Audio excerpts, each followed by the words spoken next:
Deconstructing your faith is less about what you believe and more about what you become after you've deconstructed. Let's talk about it.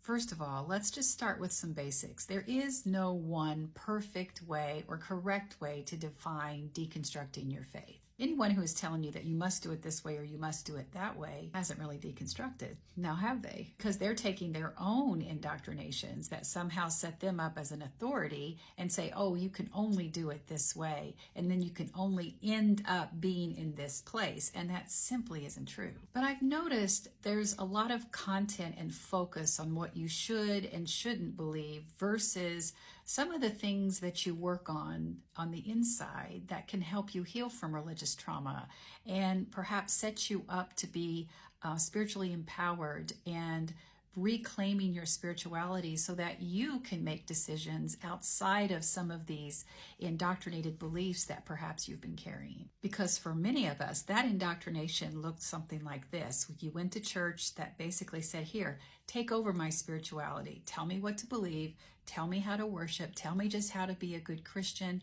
And so I can check out of here on Sundays and go live my life the way I want to the rest of the week. I think there needs to be more emphasis on how do we create some spiritual independence. And then once you've gone through that deconstructing process, you can look and say, all right, what kind of community do I want to belong to? Or am I happy out here in this unchurched, spiritual, independent place and just going to discover the spiritual but not religious path?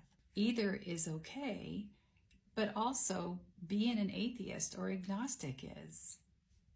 Because deconstructing is an opportunity to unpack all of those narratives that have been placed on you, including what you believe about yourself and how you fit into the world, how you fit into your family, how you fit into your societal framework, and of course, your church. Peeling all of that stuff away gives you a chance to finally breathe and heal and truly look inside at what you need to live a life of authenticity. To me, that is the real work of deconstructing. But I can already hear somebody typing to say, well, you're just anti-religious or you're anti-church. And that simply is not true.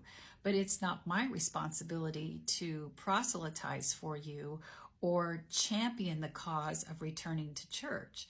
Let's face it, if somebody's deconstructed to the point that they've left church, that's not my responsibility. You should be looking inward on why they left in the first place. I believe that deconstructing your faith gives you the opportunity to become a better version of yourself because you have done the work. But I will say a side note, the one thing that I feel like all of us need to do, especially as white people, deconstructing must have an element of decolonizing, not only your beliefs, but your narratives about the world that we live in. And you can explore your beliefs and then what kind of community, if any at all, that you want to be a part of. For some, it may well be church, and for others, it may be like me, unchurched and spiritually independent. It's just for you to decide. Just begin the work, not assuming anything about where you will land or who you will become. Other than that, embark on a journey of self-discovery and healing. And that can be enough to give you the purpose and meaning that you crave.